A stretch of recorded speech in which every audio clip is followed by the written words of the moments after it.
அஸ்ஸலாமு அலைக்கும் வரஹ்மத்துல்லாஹி வபரகாத்துஹு. ஈருலக வாழ்வையும் இருளாக்கும் வாட்ஸ்அப் மற்றும் ஃபேஸ்புக். இன்றைய நவீன உலகில் செல்போன்களின் பயன்பாடு அதிகரித்து கொண்டே போகிறது. அது இன்றைக்கு 2 வயது குழந்தைகள் முதல் தள்ளாத வயோதினர் வரை அனைவரின் கைகளிலும் அதன் பயன்பாடு அதிகரித்துள்ளது. செல்போன் பயன்பாட்டின் அசுர வளர்ச்சியின் அடையாளமாக வாட்ஸ்அப், ஃபேஸ்புக், ட்விட்டர், இன்ஸ்டாகிராம் போன்றவை நவீன அறிவியல் உலகில் மிக முக்கிய தகவல் தொடர்பு வழித்தடமாக திகழ்கிறது. இந்த வாட்ஸ்அப், ஃபேஸ்புக் பயன்பாடுகள் சிலருக்கு நல்வாய்ப்பாகவும் பலருக்கு துர்ப்பாக்கியமாகவுமே உள்ளது.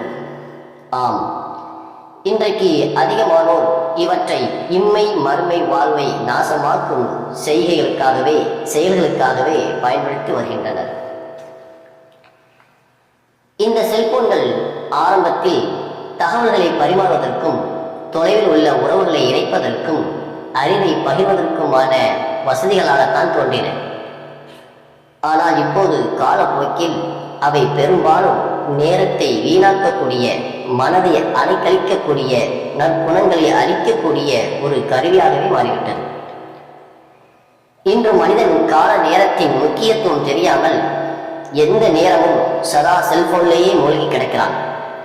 ஆனால் இன்று மனிதர்கள் வெளியுலக தொடர்பை இழந்து கணவன், மனைவி, தாய், தந்தை, குழந்தைகள், சகோதர சகோதரிகள் மற்றும் நண்பர்களுடன் கலந்துறவாட மறந்து எந்த நேரமும் வாட்ஸ்அப் மற்றும் ஃபேஸ்புக் போன்ற சமூக வலைதளங்களில் மூழ்கி கிடக்கும் மக்கள் நாளுக்கு நாள் அதிகரித்துக் கொண்டே வருகிறார்கள். இதனை நவீன விஞ்ஞான முன்னேற்றத்தினால் ஏற்பட்ட ஒரு கொள்ளை நோய் என்று கூட வர்ணிக்கலாம். சமூக வலைதளங்களில் மூழ்கியவர்கள் தாம் புதியதொரு உலகத்திலும் நட்பிலும் நேசத்திலும் விளையாட்டிலும் சஞ்சரிப்பதாக எண்ணுகிறார்கள். ஆனால் அந்த ஊமை உலகம் அவனுடைய சமூக வாழ்வையும் குடும்ப வாழ்வையும் பாழ்படுத்துகிறது என்பதை அறியாமல் உள்ளனர். இது ஒருபுறம் என்றால், வாட்ஸ்அப், ஃபேஸ்புக் போன்ற சமூக வலைதளங்கள் மூலமாக ஏற்படும் பாவங்கள் ஏராளமும் தாராளமும் ஆகும். அவற்றில் சிலவற்றை பற்றி பார்ப்போம். 1. பொய் செய்திகளை பரப்புதல். இவற்றை இஸ்லாம் கடுமையாக எச்சரிக்கிறது. ஒருவர் பகிர்ந்த செய்தியை அதனுடைய உண்மையை ஆராயாமல், பூரணமாக அறியாமல் அதை பலருக்கும் பகிர்வது இன்றைக்கு பரவலாக உள்ள பழக்கமாகவே வாழ்விட்டது. இது பெரும்பாலும் பொய் செய்தியை பரப்பும் பழக்கத்தையே வளர்க்கிறது. இப்படி கேள்விப்பட்டதையெல்லாம் பரப்புபவன் பொய்யர்களில் ஒருவனாவான். ஒருவர் தாம் கேள்விப்பட்டதையெல்லாம் பிறருக்கு அறிவிப்பதே அவர் பொய்யர் என்பதற்கு போதுமான சான்றாகும் என்று நபிகள் நாயகம் ஸல்லல்லாஹு அலைஹி வஸல்லம் அவர்கள் கூறினார்கள். இது முஸ்லிமில் இடம்பெறக்கூடிய ஹதீஸாக இருக்கிறது. ஆனால் இன்றைக்கு பலர் தாம் கேள்விப்பட்டதையெல்லாம் வாட்ஸ்அப், ஃபேஸ்புக் மூலம் மக்களுக்கு மத்தியில் பரப்பிவிட்டு சந்தோஷம் அடைகிறார்கள். நிச்சயமாக பொய்களை பரப்புதல் என்பது நம்மை நரகத்தில் கொண்டு சேர்க்கும் பெரும் பாவங்கள் என்பதை ஏராளமான வசனங்களும் நபிமொழிகளும் எச்சரிக்கை செய்கிறது. அது மட்டும் இல்லாமல் எல்லாவற்றிற்கும் மேலாக இட்டுக்கட்டப்பட்ட பொய்யான செய்திகளையும் பலவிதமான ஹதீஸ்களையும் இன்றைக்கு பல சமூக வலைதளங்கள் மூலமாக பரப்பி பெரும் பாவத்தை செய்து வருகின்றனர். இஸ்லாம் தொடர்பான ஒரு செய்தியை கூறும்போது அது உண்மையான செய்திதானா என்பதை 100% உறுதிப்படுத்திய பிறகே மற்றவர்களுக்கு பரப்ப வேண்டும். என் மீது பொய் சொல்லாதீர்கள், ஏனெனில் என் மீது பொய்யுரைப்பவன் நிச்சயம் நரகத்தில் நுழைவான் என்று நபிகள் நாயகம் ஸல்லல்லாஹு அலைஹி வஸல்லம் அவர்கள் கூறினார்கள். இது புகாரியின் 106வது ஹதீஸாக பதிவு செய்யப்பட்டுள்ளது.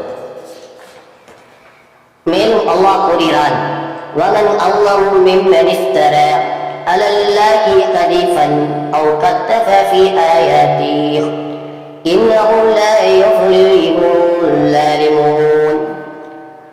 அல்லாஹ்வின் மீது பொய்யை இட்டு கட்டுபவனை விட அல்லது அவனது வசனங்களை பொய்யென கருதுபவனை விட அநீதி இழைத்தவன் யார்?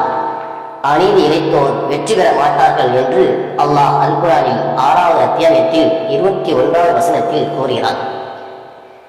எனவே இஸ்லாம் தடுத்துள்ள தீய பண்புகளை வளர்ப்பதற்கு சமூக வலைதளங்களை பயன்படுத்துவதிலிருந்து நாம் எச்சரிக்கையாக இருக்க வேண்டும். 2. குடும்ப வாழ்வை சீரழிக்கும் சமூக வலைத்தளங்கள். இன்று வாட்ஸ்அப் மற்றும் பேஸ்புக்கில் அதிகமாக ஈடுபாடு கொண்டவர்கள் பலர் தங்களது குடும்ப உறவுகளை மறந்து விடுகிறார்கள். கணவன் மனைவி உறவில் நம்பிக்கை குறைகிறது. பிள்ளைகள் பெற்றோரை மறந்து மொபைலுக்கு அடிமையாகிறார்கள். பல குடும்பங்கள் சமூக வலைதளங்களில் ஏற்பட்ட சந்தேகங்கள், தவறான தகவல்கள், உணர்ச்சி போக்குகள் ஆகியவற்றால் நசுக்கப்படுகின்றனர். மேலும் இஸ்லாத்தில் ஆண் பெண்கள் நட்புக்கும் உரையாடலுக்கும் எல்லைகள் உள்ளன. ஆனால் இன்று சமூக வலைதளங்களில் ஆண்கள் பெண்கள் இடையேயான ஹராமான உரையாடல்கள், புகைப்பட பகிர்வுகள், விருப்பங்கள், லைக்ஸ் மற்றும் நேரடி மெசேஜ்கள் போன்றவை நாளுக்கு நாள் அதிகரித்து வருகிறது. இது பல தவறான உறவுகளுக்கும் நாடாத பல பாவங்களுக்கும் வழிவகுக்கிறது.